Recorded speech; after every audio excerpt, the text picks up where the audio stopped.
मानस में बिठाने का तात्पर्य है, मानस शब्द में छुपे हुए 4 शब्द हैं। मां से मर्यादा, आ से आदर्श, सा से सहजता सरलता और ना से नम्रता। ये 4 शब्द मां, अ, न, स, ये 4 शब्द हैं। चारों को यदि जीवन में कोई धारण कर लिया, मां से मर्यादा को पहले धारण करें, मर्यादा आएगा तो आदर्श भी आएगा। यदि आप मर्यादावान बनेंगे तो आदर्श भी आ जाएगा, और आदर्श आएगा तो नम्रता और विनम्रता भी आएगी।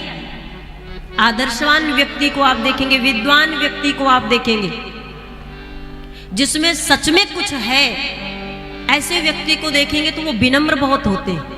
उनके अंदर साधुता आपको बहुत सुंदर मिलेगी। अकड़ते तो महाराज मुर्दा है, जिनमें कुछ भी नहीं रहती। अकड़न तो वो दिखाते जिनमें कुछ नहीं होता है, वो बने ठने दिखाई देंगे, पर जिनमें सच में कुछ है ना, वो सदैव विनम्र। जिस डाली में, जिस वृक्ष के डाली में फल लगे रहते, वो हमेशा वो डाली झुकी हुई दिखाई देगी आपको। फल से लदे डालियां झुक जाती है क्योंकि उनमें फल है, वो झुकी है। लेकिन आप देखेंगे सूखे पेड़ जिनमें, जिन डालियों में फल नहीं लगते, वो झुकती नहीं है। तो निवेदन करूं, विनम्रता नम्रता, जिसके अंदर मर्यादा आदर्श आएगा वो अपने आप चलाएगा, और आदर्श मर्यादा विनम्रता जिसके अंदर आ गया वो व्यक्ति सरल हो जाएगा, उसके अंदर अपने आप साधुता आ जाएगी। और जिसके अंदर सरलता आ गई, जो व्यक्ति सरल हो गया, तो सरल, सा से सीता, रा से, जोर से बताइए, सब लोग कहिए पीछे तक।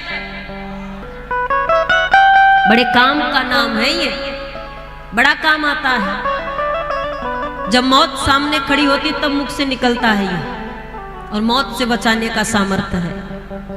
ये सुंदर औषधि है हमारे जीवन की, ऐसी दवा जो कोई चिकित्सक नहीं देगा, कोई वैद्य नहीं देगा, ये संतों से ही प्राप्त किया जा सकता है। और इस दवा का उपयोग कभी भी, किसी भी क्षण, किसी देश वेश परिवेश में कर लीजिए, काम जरूर करेगा, कोई संशय नहीं है, कोई दुविधा नहीं है। इसलिए सबको ही लिया करिए, खूब मन लगा कर लिया करिए। तो स से सीता, र से और ल से लक्ष्मण, स से सीता, र से राम, ल से लक्ष्मण।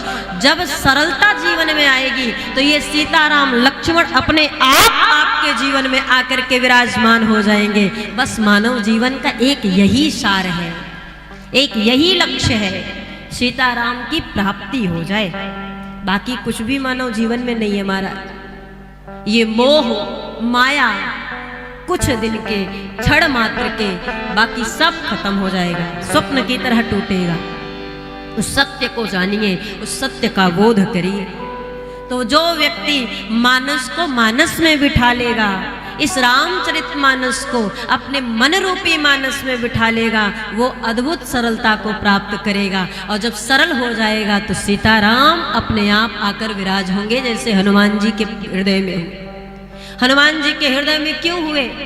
जब हनुमान जी आए राम जी से मिलने, सुग्रीव भेजे तो ब्राह्मण वेश रख कर आए, और आए राम जी के चरणों में झुक गए।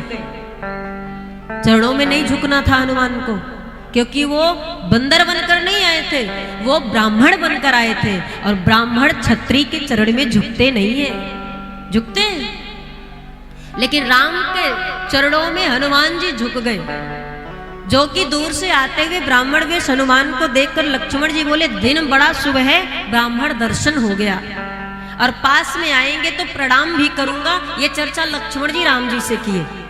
और जैसे ही हनुमान जी ब्राह्मण वेश में राम जी के सन्निकट पहुंचे, और जैसे ही लक्ष्मण प्रणाम करना चाहे, हनुमान जी पहले ही राम जी को प्रणाम कर लिए। लक्ष्मण जी राम जी की तरफ देखे, राम जी लक्ष्मण की तरफ। क्या बात है? लक्ष्मण बोले, ये सच में ब्राह्मण नहीं है, ये कोई झूठा ब्राह्मण है, वेशधारी ब्राह्मण है। यदि ये सच में ब्राह्मण होता तो एक क्षत्रिय राजकुमार के सामने नतमस्तक नहीं होता।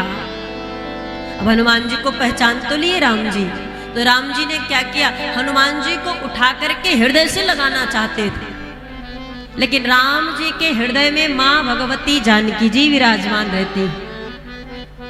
अब जिस घर में पहले से व्यक्ति बैठा हो उस घर में दूसरे व्यक्ति को कैसे भेजा जा सकता है। जानकी जी ने कहा ये हमारा स्थान है, ये हृदय राघव का हमारा स्थान है और हम कदापि नहीं चाहेंगे कि इसमें कोई साझा करे या कोई और आकर बैठे, इसलिए रघुनंदन इस हृदय में नहीं आने दूंगी हनुमान जी को। अब महाराज पत्नी भी है मैया, भक्ति महारानी भी है मैया, कैसे न माने राम जी। अब राम जी जानकी जी की बात माने तो हनुमान जी बोले फिर भगत की बात कैसे मानोगे, उनका भी तो मान रखना पड़ेगा। आप जानकी जी का मान रखिए लेकिन हमें ठुकरा नहीं सकते रघुनंदन।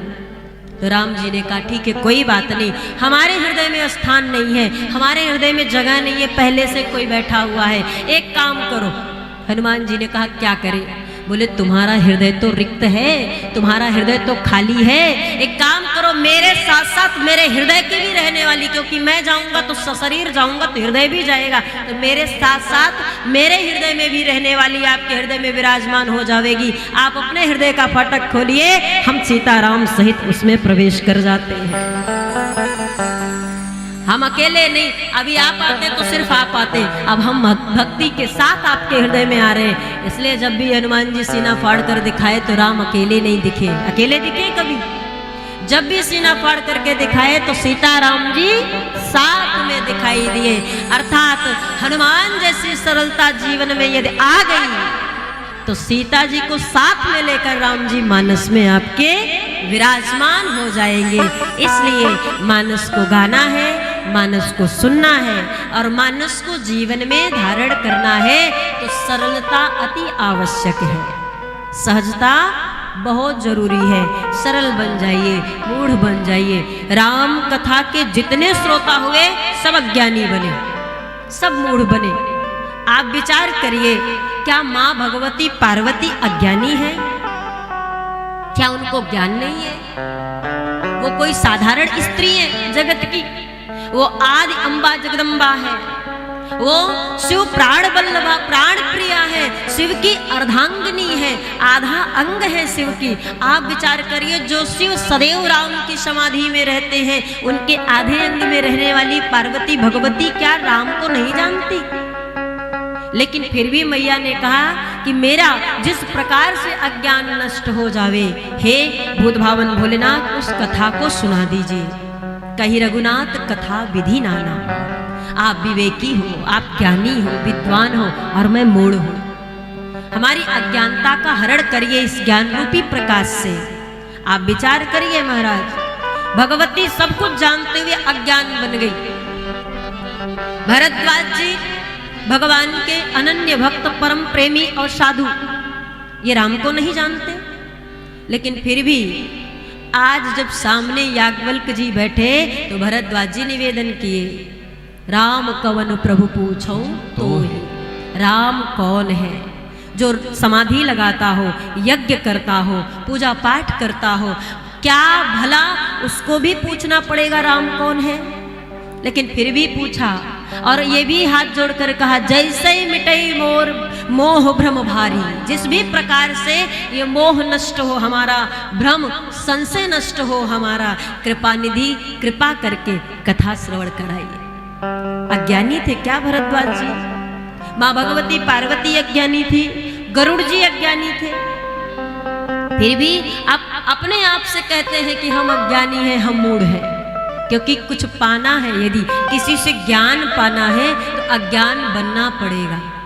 अज्ञानी ही ज्ञान प्राप्त कर सकता है। विद्यालय में यदि शिक्षक पढ़ा रहा है तो जो बच्चा पढ़ने जाता है वो बच्चा शिक्षक से विद्वता नहीं दिखाता, वो साधारण बैठा, शिक्षक पढ़ाता वो अनुसरण करता है। यदि वो पहले से ही पढ़ने में सब कुछ आता रहे तो वो विद्यालय क्यों जाएगा, क्यों बैठेगा कक्ष में, क्यों पढ़ेगा? इसलिए मन रूपी पात्र को हमेशा खाली करके रखें। जब भी कथा में जाए, कथा श्रवण करने जाए, इस मन रूपी पात्र को खाली करके कथा प्राप्त करने की पात्रता लेकर आए।